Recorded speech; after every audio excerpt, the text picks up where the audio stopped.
Welcome back to another Spurs Extra Time video. Today I'm going to be going over 5 players who I think are going to be very important to look out for under the new De Zerbi era as a Spurs fan. If you do enjoy, don't forget to like and subscribe and help this channel hopefully someday reach 1,000 subscribers. So, first of all, I think the 2 players we need to look at are of course Archie and Bergvall. They go hand in hand, they work very, very well together, and most of the time they've been our 2 best midfielders in recent times in the past season and a half, and Archie has been arguably our best player this season. And obviously this isn't a tactical analysis channel, this is just me giving my opinions as a Spurs fan. But I was recently watching a video about De Zerbi's style of play. Obviously I've read up on it quite a lot. I did know a bit prior to his appointment as well, and there is a lot of this like playing around the back, which we of course already knew, playing out from the back, and also having these bounce passes in midfield to bypass that press and then go upwards on the pitch. And obviously, Archie and Bergvall being our 2 main midfielders, or the 2 who we want to see probably start as Spurs fans, I'd probably say it's fair to say that these are the majority of the Spurs fans would want them to in midfield to start. They're going to be absolutely crucial. Of course, we've seen that Bergvall and Gray both have the ability to drive up the pitch. They both have the ability to lay off a ball. They both have the ability to turn very well. They both know how to do all that very well, even though they are so young. Obviously, they are professional footballers, but the fact is they have the skill. And I do think under De Zerbi's new style of football, or under our club's new style of football now that De Zerbi has arrived, them 2 are going to be pivotal in bypassing that press that opponents are probably going to do, considering we play this now passing around the back stuff, which is risky. Don't get me wrong, with 7 games left in this season, it could be very, very risky. Because if it does go wrong, we're going to be enraged because we're in a relegation battle right now. But I could see these 2 players shining. Archie and Bergvall, they already have shone throughout our season, even though our club has been in a very dark place. But I do think these 2 are certainly 2 to look out for, and perhaps we could see more goals, more assists, and more overall fun and entertainment from them too. And yeah, so those are 2 players that are very important to look out for. And another player to look out for is not much of a player, but more in a goalkeeper position, in my opinion, because obviously Vicario has currently got his hernia. Whether he starts, whether Kinski starts, either way, I think it will be Kinski for the next couple games until Vicario is back at the end of April or in the start of May. This goalkeeper position is going to be incredibly important, and I emphasize that even more if Kinski is starting. We saw what happened to him in Madrid when what happened. Obviously, unlucky, right? But considering De Zerbi wants to implement this, well, is likely to implement this, playing it out from the back, lots of passes around the back, having to deal with the press, bypass the press, and then push upwards throughout the pitch with an attacking possession-based style of football.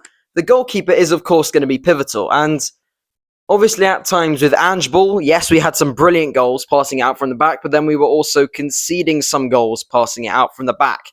And sometimes they were goalkeeper errors. And I think, obviously, with De Zerbi coming in, only 7 games left in this season, another major factor is, well, how quickly is he going to be able to implement this stuff? Because, quick fact, his first 5 games at Brighton, he went winless. If this happens at Spurs, we are down. Very simple. Very, very simple. If that happens at Spurs, we are completely done for and we are down. But I have hope that that won't happen. Of course, I mean, you kind of have to have hope, don't you? So, yeah, goalkeeper is going to be incredibly important with this whole passing out from the back.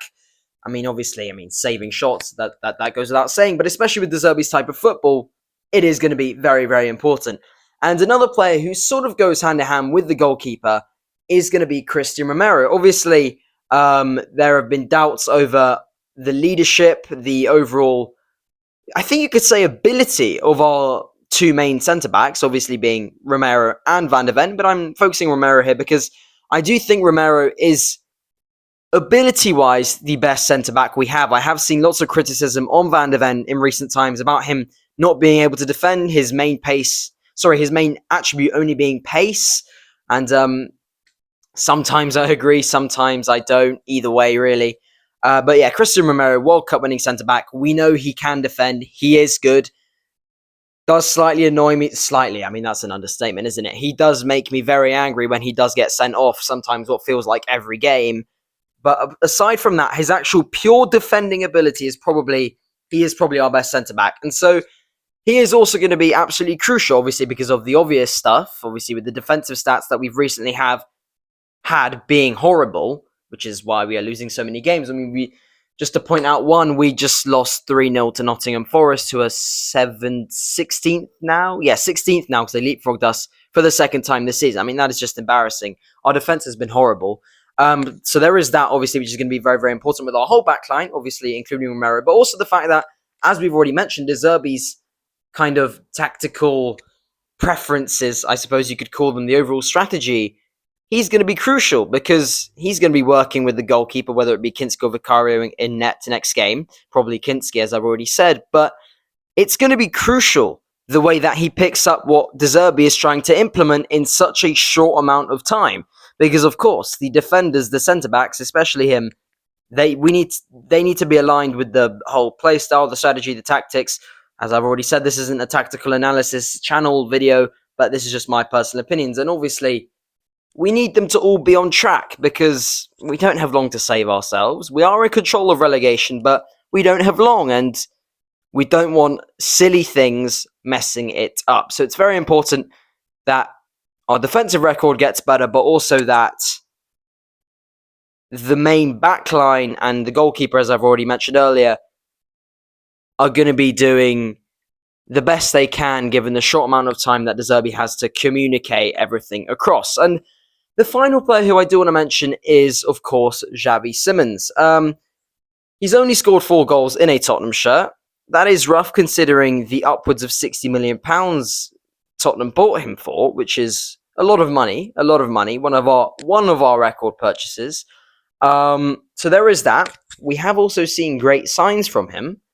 Of course, for example, that Atletico Madrid second leg at home game where he got that lovely brace with that one worldie into that bottom right corner in front of the South Stand, which was very, very beautiful to see. But, you know, I feel like his form at Tottenham, his form and his overall performances, yes, sometimes they've been great, but they're nowhere near what his potential can be. Like, let's be honest. Either we've just wasted 60 million, or he's going to improve. And I very much believe the latter. I think he will improve. Obviously, I'm not saying I'm not a fan of Xavi Simons. I love Xavi Simons. I think he's great. But I think what we've seen so far from him does not merit the £60 million price tag. But having said that, I was going to come on to this. De Zerbi, I think, could certainly be a coach that can get the most out of Xavi Simons. As we've already mentioned, the attacking, possession-based style of football. We have seen hints of Xavi Simons, you know, being nice and weaving around the midfield. Lovely goals here and there. Dribbling is great usually. He is a bit more lightweight, so sometimes keeping the ball, retaining the ball is a bit more difficult. But we know he can do things very well. And I do think under De Zerbi's style of football, if we can play through the lines quickly every now and then, give him some space, as we saw. As soon as he got given that space again out to Atletico Madrid, goal.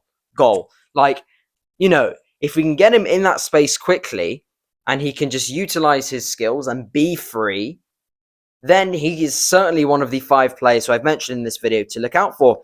And of course, do not get me wrong, I do love Xavi Simons, first and foremost. But I think there is, of course, space for improvement based on the stats and based on the performances recently. But of course, as I've already said in the video yesterday, I am hopeful that we will stay up. We won't get relegated. But of course, the one thing that is slightly nagging in my mind is, of course, does De Zerbi have enough time to communicate his ideas across, to implement the tactics, the strategy, the overall everything in time before it's too late? And I'll leave you guys with that. Let me know if you agree or disagree with what I said in the comments. And as always, come on you Spurs, and don't forget to like and subscribe if you did enjoy the video. And see you guys in the next one. Come on you Spurs.